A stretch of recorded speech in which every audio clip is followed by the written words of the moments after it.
Caja Costarricense aprueba la inversión de $15.6 millones para construir 14 quirófanos nuevos en el Hospital México. Tren eléctrico es más viable que un metro por sostenibilidad económica, opina presidente de Encofer. Adolescentes ticos tienen entre 20 y 30 encuentros sexuales al mes, afirma especialista de la Caja.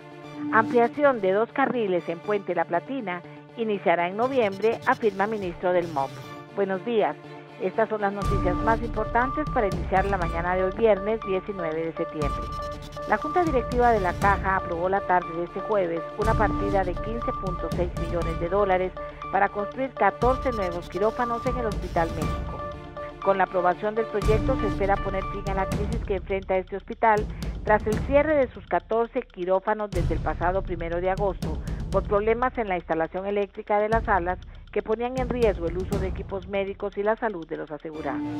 Construir un tren eléctrico de cercanía resulta más económico que desarrollar un metro en San José, según afirma el presidente ejecutivo del Instituto Costarricense de Ferrocarriles, Guillermo Santana. Los adolescentes entre los 15 y los 19 años tienen entre 20 y 30 encuentros sexuales al mes. Así lo explicó la doctora de la Asociación Infanto Juvenil de Ginecología de la Caja, Rita Peralta.